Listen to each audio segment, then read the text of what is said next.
In a city where millions of people disappear into the crowd every day, now someone discovered how to make specific people disappear forever without leaving a single trace.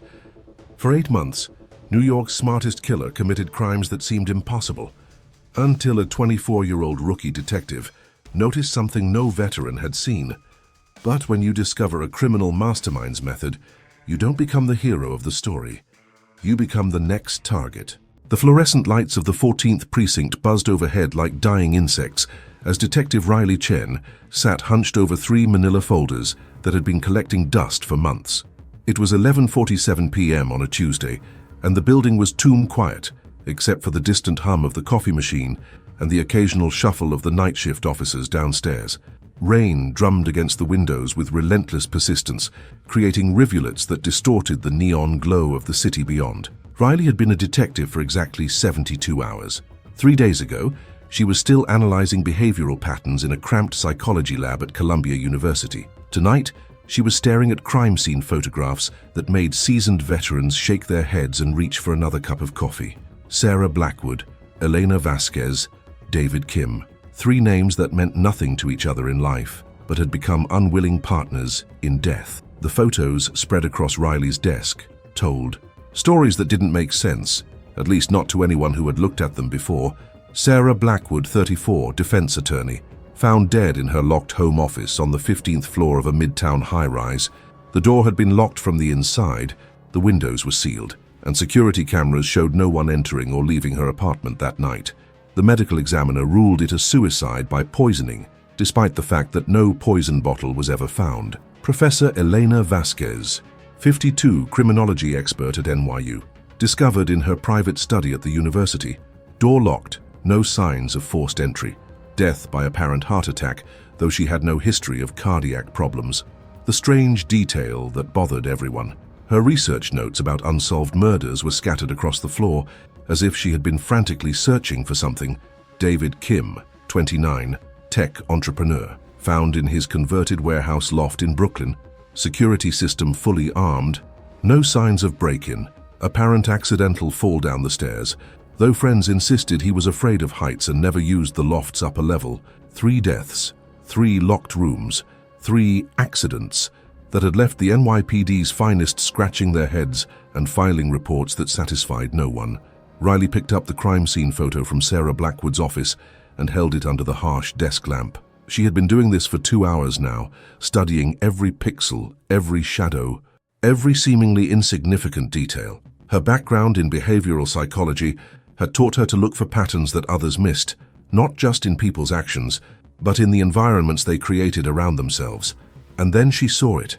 In each photograph, barely visible unless you knew what to look for, was something that shouldn't have been there, something so subtle that it had escaped the attention of dozens of experienced investigators. In Sarah's office, a pen lay precisely, parallel to the edge of her desk. In Elena's study, books on the shelf were arranged in perfect height order. In David's loft, the throw pillows on his couch were positioned with mathematical precision. Riley's pulse quickened. She had studied obsessive-compulsive behaviors extensively, and these weren't the random arrangements of people in their final moments.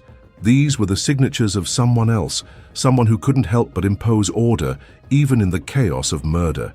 She pulled out her notebook and began sketching the positioning of objects in each scene. The pattern became clearer with each drawing. Whoever had been in these rooms had a compulsive need for symmetry and order. More importantly, they had been confident enough in their methods to indulge this compulsion, even while committing murder. The realization hit her like ice water. These weren't 3 separate crimes. They were 3 performances by the same director, someone who was so certain of their technique that they couldn't resist leaving their psychological fingerprints at each scene. Riley leaned back in her chair, the weight of the discovery settling over her. For 8 months, this killer had been operating with impunity, targeting high-profile victims and making their deaths look like anything but murder. The victims appeared to have no connection, but the killer's compulsive behavior created an invisible thread linking them all. She glanced at the clock. 12:23 a.m. The precinct was even quieter now, just the distant sound of traffic and the persistent drumming of rain. Riley knew she should call it a night, go home to her studio apartment, and present her findings to Captain Torres in the morning. But something nagged at her, a feeling that once she revealed this pattern, once she pulled back the curtain on this killer's method, she would be crossing a line she couldn't uncross. Somewhere in New York, a criminal mastermind who had remained invisible for 8 months was probably sleeping peacefully, confident that their perfect crimes would never be solved. They had outsmarted every veteran detective, every forensic expert, every criminal profiler the NYPD had thrown at these cases. But they hadn't counted on fresh eyes seeing what experienced ones had missed. They hadn't planned for Riley Chen. As she gathered the files and photographs preparing to head home, Riley felt the first stirring of something that would soon consume her entirely, the thrill of the hunt. She was about to enter a game she didn't fully understand, against an opponent who had never lost. What she didn't know was that the game had already begun, and she had just made her opening move in a match where the stakes were life and death. The morning briefing room at the 14th Precinct felt like a courtroom where Riley Chen was both prosecutor and defendant. Captain James Torres sat at the head of the scarred wooden table, his weathered face betraying nothing as he flipped through the evidence she had compiled during her sleepless night. Detective Frank Morrison lounged in his chair with the practiced skepticism of someone who had seen rookies come and go with theories that dissolved under scrutiny. "Let me get this straight, Chen," Morrison said, tapping his pen against the table in an irregular rhythm that made Riley's eye twitch. "You think 3 unrelated deaths, cases that have been thoroughly investigated by some of the best detectives in this city, are actually connected because of, the way someone arranged some books?" The rain had stopped, but grey clouds still pressed against the windows like curious faces. Riley stood at the front of the room, her laptop connected to a projector that cast crime scene photos onto the wall behind her. She had rehearsed this moment during her subway ride to work, but facing the skeptical stares of seasoned cops made her mouth feel dry as dust. "It's not just books, Detective Morrison," Riley replied, clicking to the next slide. "Look at the positioning of objects in each scene. Sarah Blackwood's pen, exactly parallel to her desk edge. Eleanor Vasquez's research papers, fanned out in perfect increments. David Kim's apartment, everything positioned with mathematical precision. These aren't natural arrangements." Captain Torres leaned forward, his dark eyes studying the projected images. At 53, he had the look of a man who had seen enough crime scenes to fill several lifetimes. "Even if you're right about this pattern, Chen, what makes you think it's the killer's signature and not just coincidence?" Riley had anticipated this question. She clicked to a new slide showing behavioral analysis charts she had created. "In my psychology research, I studied compulsive behaviors in high-stress situations. When someone with obsessive-compulsive tendencies commits a crime, they often can't suppress their need for order, even when it might incriminate them. It's a psychological compulsion stronger than rational thought." Morrison snorted. "So, we're looking for a serial killer with OCD. That narrows it down to about half of Manhattan." "No," Riley said, her voice gaining strength. "We're looking for someone with intimate knowledge of police procedures. Look at how clean these scenes are. No fingerprints, no DNA, no surveillance footage. This isn't luck, it's expertise." She clicked again, revealing a timeline she had constructed. Sarah Blackwood died on a Tuesday night when she was working late on a high-profile case. Elena Vasquez was killed on a weekend when the university was virtually empty. David Kim died during a power outage in his building that conveniently disabled his security cameras for exactly 47 minutes. The room fell silent except for the hum of the projector. Captain Torres rubbed his jaw, a gesture Riley had already learned meant he was seriously considering what he was hearing. "The killer knows our response times, our forensic capabilities, our investigative methods," Riley continued. "They're not just smart, they're informed. This suggests someone with law enforcement experience, or at least extensive contact with the system." Morrison's pen stopped tapping. "You're suggesting a cop is behind this?" "I'm suggesting someone who understands how we think, how we work, how we process crime scenes. Maybe a cop, maybe a forensic expert, maybe a criminal profiler or consultant who has worked with the department." Riley pulled up another slide showing the victims' profiles. "Now let's look at who they targeted. Sarah Blackwood was about to expose corruption in a major construction contract. Elena Vasquez had been researching patterns in unsolved murders for a book she was writing. David Kim's company had just developed new surveillance software that could have revolutionized criminal investigations." "So what's the connection?" Torres asked. They were all threats to someone's ability to operate invisibly, someone who needed these specific people to stop what they were doing. The silence stretched until Morrison finally spoke. Assuming you're right, and I'm not saying you are, how would this killer even get access to locked rooms? Riley had saved her most disturbing theory for last. The victims let them in. Think about it. No signs of forced entry, no struggle, no defensive wounds.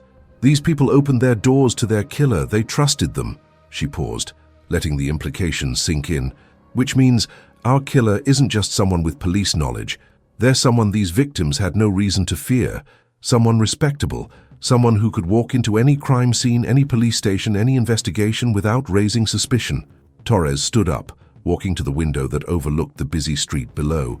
What you're describing, Chen, is a phantom. Someone who can kill at will and disappear without a trace.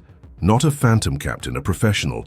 Someone who has been perfecting their technique for months, maybe years. Someone who believes they're untouchable because they understand the system better than the system understands itself. Morrison gathered the files from the table.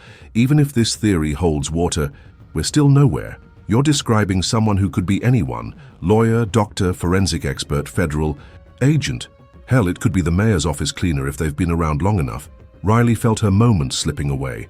But we have something they don't know we have, which is their compulsion. They can't help but arrange things. It's not conscious, it's psychological. And now that we know what to look for, we can predict it. Captain Torres turned from the window. What are you proposing? I want to review every unsolved death in the past 2 years, not just obvious. Murders, but suicides, accidents, anything involving prominent people who died under even slightly unusual circumstances. If I'm right, there will be more victims, and each one will have the same subtle signatures. Morrison shook his head. That's hundreds of cases. Then we'd better get started, Riley said, because if this killer has been operating for 8 months undetected, they're not going to stop now. They're going to get bolder, and sooner or later, they're going to make a mistake. What Riley didn't realize was that 3 blocks away, in an office overlooking Central Park, someone was already making their next move, and this time, the target would be much closer to home than anyone could imagine. Dr. Marcus Whitmore arrived at the 14th precinct at exactly 2:30 p.m., carrying himself with the quiet confidence of someone accustomed to being the smartest person in any room. At 45, he possessed the kind of distinguished appearance that made people trust him instinctively. Salt and pepper hair, perfectly styled, expensive but understated clothing, and the penetrating gaze of someone who had spent decades studying the human mind. Riley looked up from her desk as Captain Torres led the renowned forensic psychiatrist through the bullpen. She had heard of Dr. Whitmore, of course. Everyone in criminal justice had. He was the consultant who had helped solve the Brooklyn Heights strangler case, the expert witness who had put away 3 serial killers with his psychological profiles, the author of Inside the Criminal Mind, that had become required reading at the police academy. Detective Chen, Torres said, approaching her desk with Dr. Whitmore in tow, I'd like you to meet Dr. Marcus Whitmore. Given your unique approach to these cases, I thought his expertise might be valuable. Dr. Whitmore extended his hand with a warm smile. Detective Chen, I've been hearing fascinating things about your work. James tells me you've identified some patterns that others have missed. Riley shook his hand, noting the firm grip and the way his eyes seemed to catalog every detail of her workspace. Dr. Whitmore, I'm familiar with your work. Your profile of the Midnight Killer was brilliant. Please call me Marcus, and I must say your background in behavioral psychology brings a fresh perspective to criminal investigation. Too often, we get caught up in physical evidence and forget that every crime is fundamentally a human story. Torres gestured toward the conference room. Why don't you bring the doctor up to speed on your findings? Fresh eyes might spot something we've missed. As they settled into the conference room, Riley spread out the case files and crime scene photographs. Dr. Whitmore studied them, with the focused attention of a chess master analyzing a complex position, occasionally making soft humming sounds that suggested deep thought. Fascinating, he murmured after several minutes. You believe these seemingly random deaths are connected by the killer's compulsive need for order?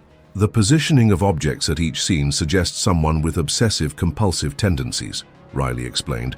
But more than that, the sophistication of these crimes indicates someone with extensive knowledge of police procedures and forensic science.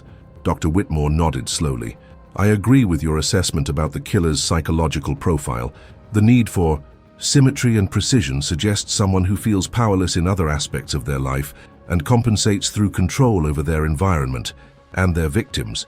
He picked up the photograph from Sarah Blackwood's office, studying it under the fluorescent lights. But I think you may be underestimating the complexity of this individual's psychology. Look at the target selection: a defense attorney, a criminology professor, a tech entrepreneur.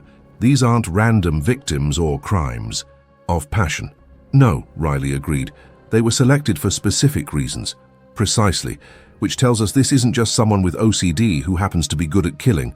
This is someone with a methodical, long-term plan, someone who views these murders as pieces in a larger puzzle. Dr. Whitmore stood and began pacing slowly around the table, his hands clasped behind his back. In my experience, criminals this sophisticated often have one weakness: hubris. They become so confident in their abilities that they start taking unnecessary risks. Riley felt a chill run down her spine. What kind of risks? They begin to see their crimes as art rather than necessity. They start leaving more elaborate signatures, taking greater chances, sometimes even taunting law enforcement. He paused by the window, gazing out at the city below.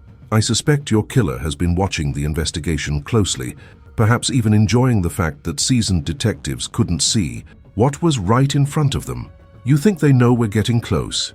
Dr. Whitmore turned back to her with an expression that seemed almost sympathetic. Detective Chen, someone this methodical doesn't just monitor their victims, they monitor their hunters. If they've been operating for 8 months without detection, they've certainly been keeping track of the investigation's progress. The thought made Riley's stomach tighten. She had been so focused on hunting the killer that she hadn't considered the possibility that the killer might be hunting back. However, Dr. Whitmore continued, your discovery of their compulsive signatures gives us a significant advantage. We can use their psychology against them. How?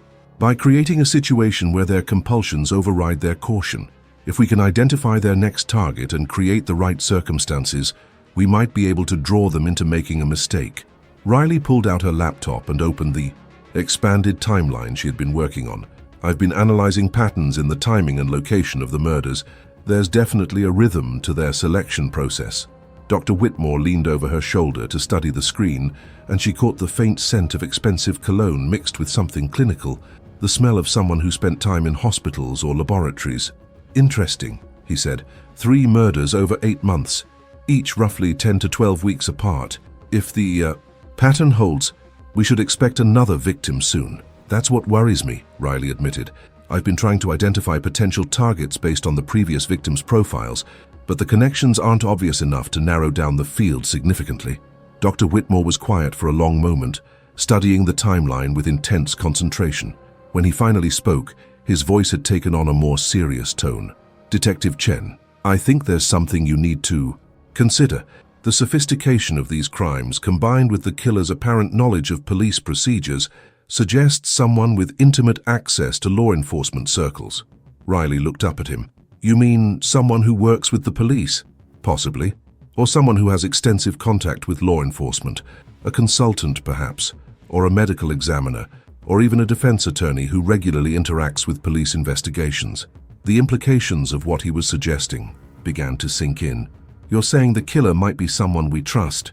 I'm saying the killer is definitely someone the victims trusted. And that level of trust typically comes from professional credibility and social standing. He gathered the photographs and handed them back to her, which means they're probably still out there, still interacting with people in positions of authority, still appearing completely above suspicion. As Dr. Whitmore prepared to leave, he paused at the door of the conference room. Detective Chen, I want you to be very careful. If I'm right about this killer's psychology, they won't view your discovery as a professional setback. They'll view it as a personal challenge. What do you mean? I mean, you've just become the most interesting person in their world, and for someone who has been operating without fear of discovery for 8 months, that kind of interest can be very dangerous indeed. After he left, Riley sat alone in the conference room, staring at the crime scene photographs spread across the table. Outside, the afternoon sun was beginning to set behind the Manhattan skyline, casting long shadows through the windows. For the first time since she had started this investigation, she felt truly afraid.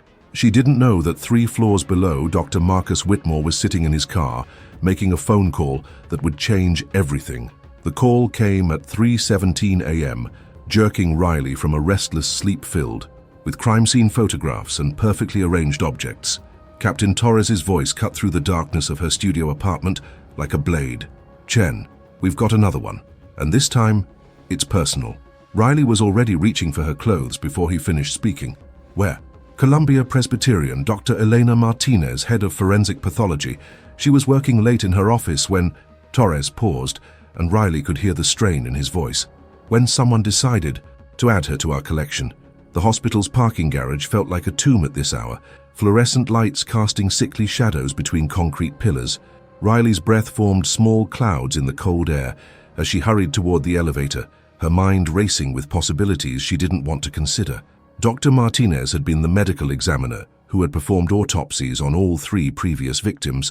She had been the one to rule Sarah Blackwood's death a suicide, Eleanor, Vasquez's death a heart attack, and David Kim's death an accident.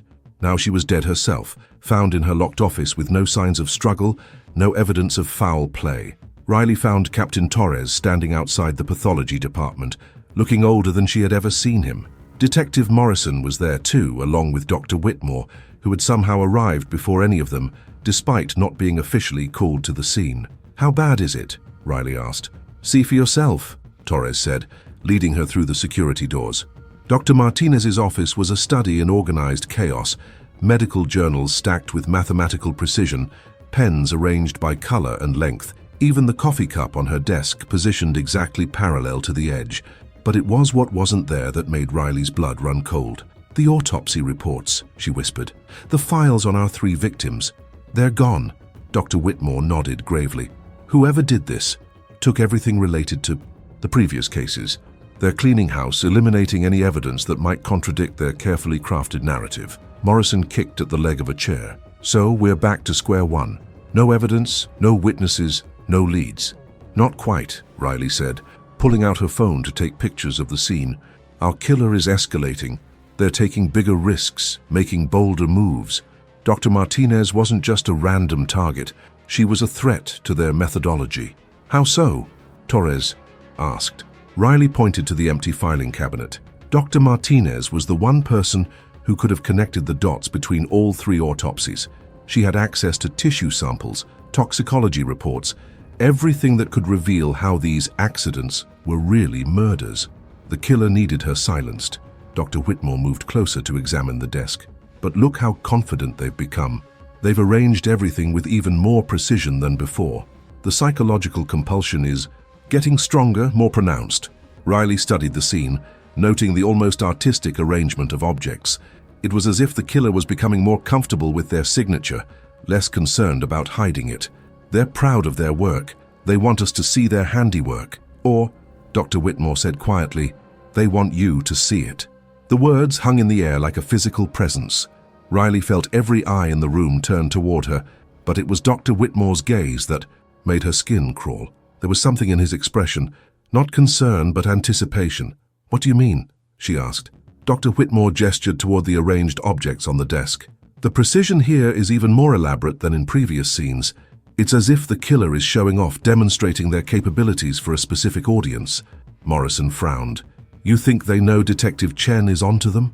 "I think," Dr. Whitmore said slowly, "that Detective Chen has become part of the game."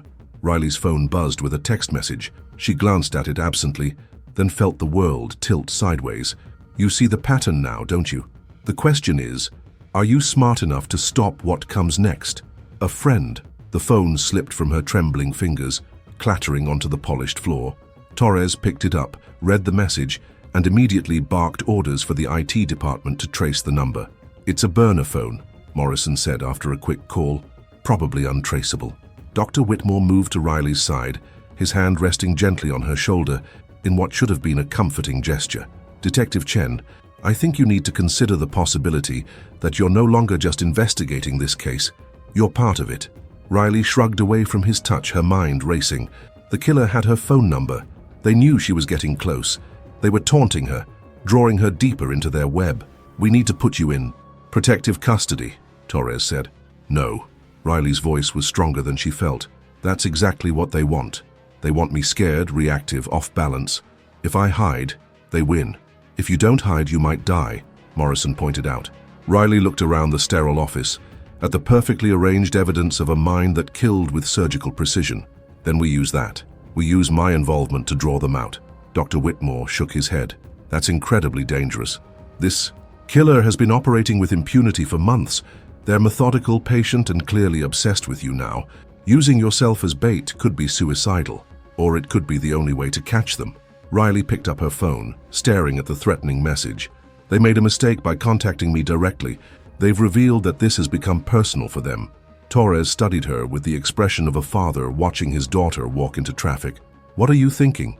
I'm thinking that every serial killer eventually needs an audience for their grand finale. They've been performing in private for months, but now they want recognition. They want to prove they're smarter than everyone else. She looked up at the three men surrounding her, but her gaze lingered longest on Dr. Whitmore. Something about his presence at the scene bothered her. The timing, the way he seemed to anticipate her thoughts, the almost proprietary way he spoke about the killers. Psychology.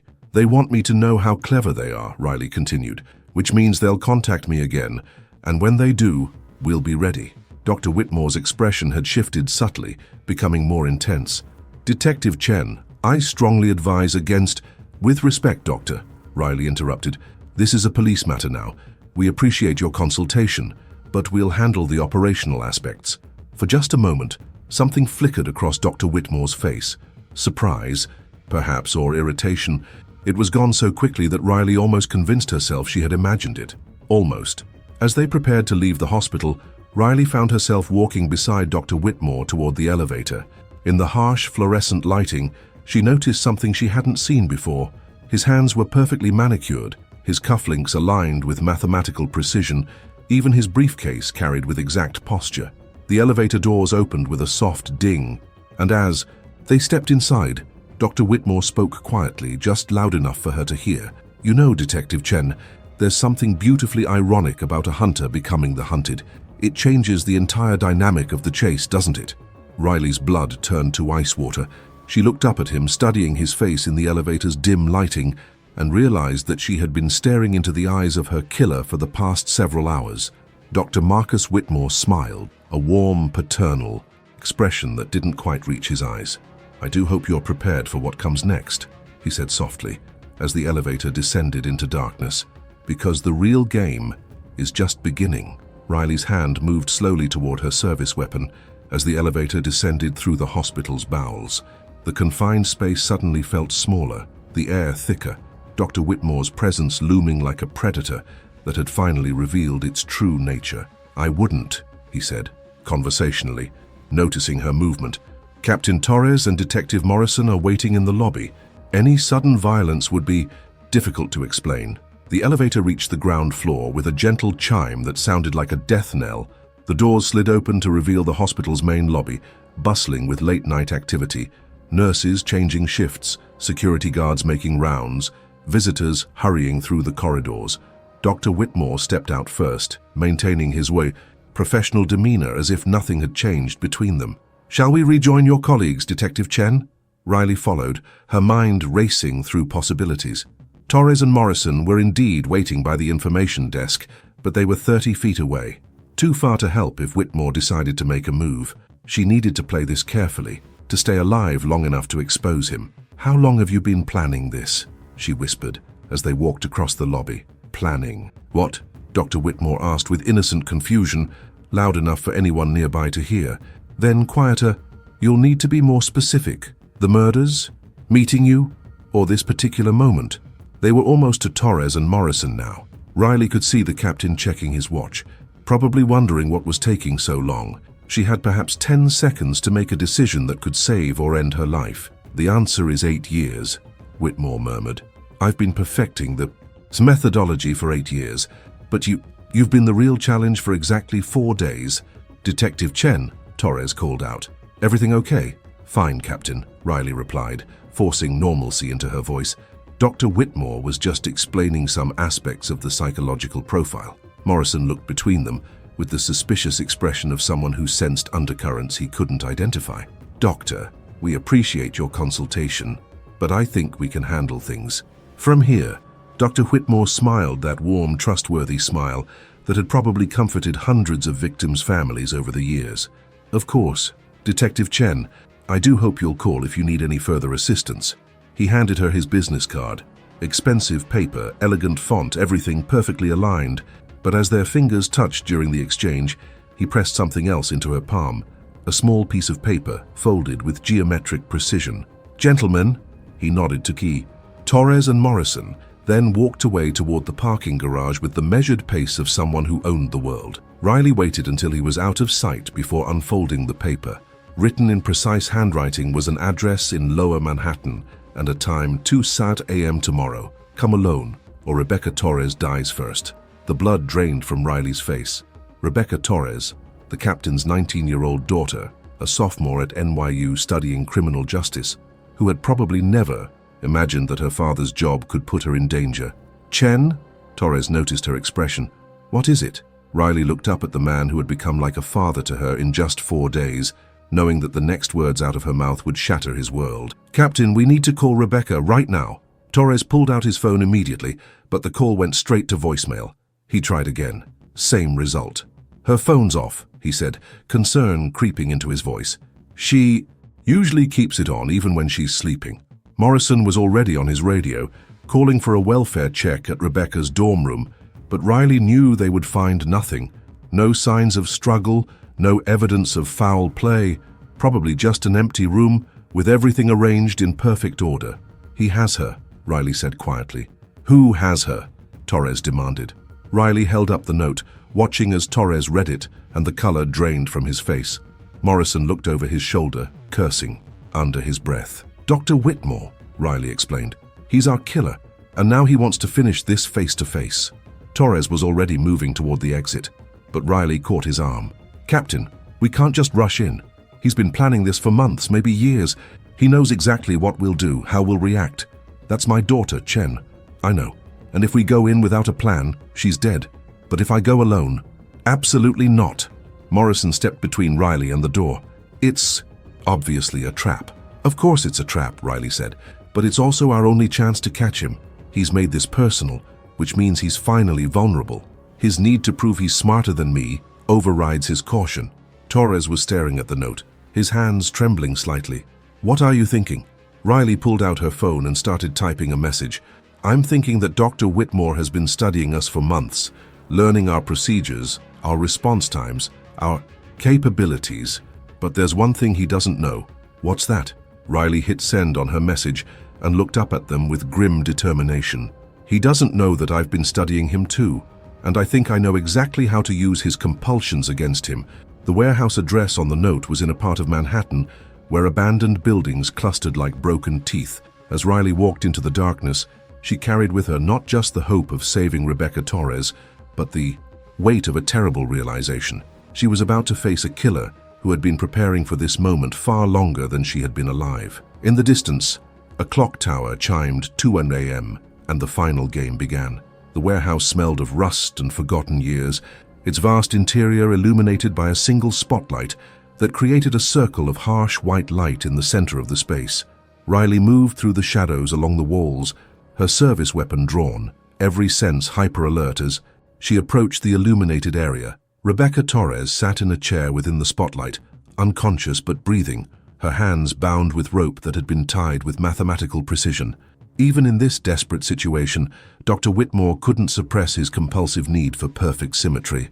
"Detective Chen," his voice echoed from somewhere in the darkness beyond the light, "I was beginning to think you might disappoint me." Riley stepped into the circle of light, keeping her weapon trained on the shadows. "Let her go, Marcus, this is between us." "Is it?" Dr. Whitmore emerged from the darkness on the opposite side of the circle, no longer maintaining his professional facade. His hair was disheveled, his expensive clothes wrinkled, and his eyes held the fevered intensity of someone who had finally dropped all pretenses. "Or is this the culmination of something much larger?" Riley kept Rebecca between herself and Whitmore, using the girl's position to limit his angles of attack. "You've been planning this since before I even became a detective." "Oh, my dear Riley," Whitmore laughed, a sound that held no warmth. "I've been planning this since before you were born." He reached into his jacket and pulled out a photograph, tossing it into the light between them. Riley glanced down and felt the world shift beneath her feet. The photograph showed a young woman in a police academy graduation uniform, Asian features, determined expression. Bright eyes full of hope and ambition. The woman looked exactly like Riley, but the uniform was from 25 years ago. "Detective Linda Chen," Whitmore said softly. "Your mother.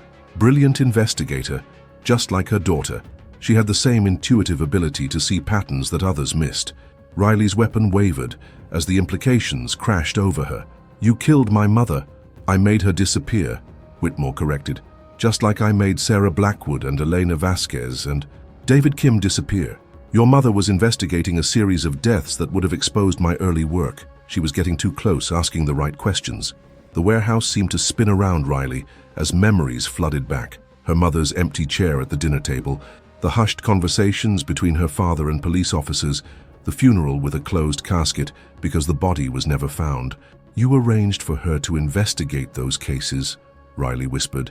"You led her to them." "I was studying her methods, learning how she thought.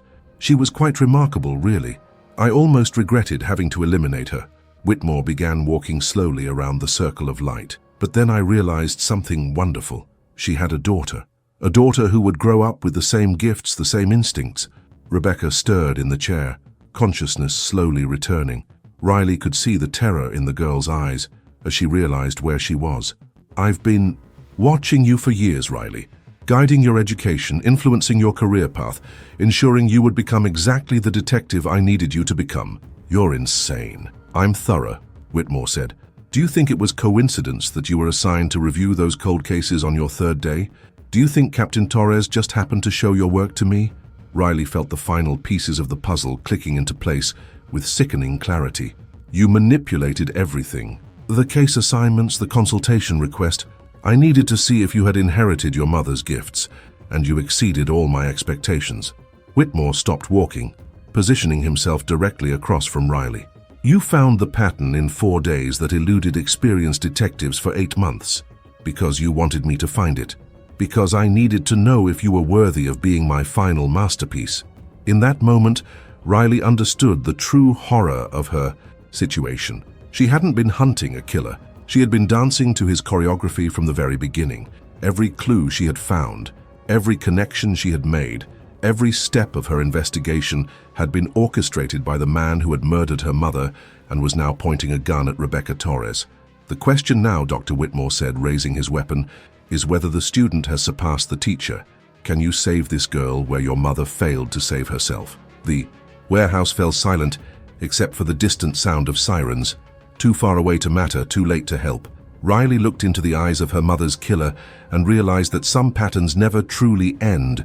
They just wait for the next generation to complete them.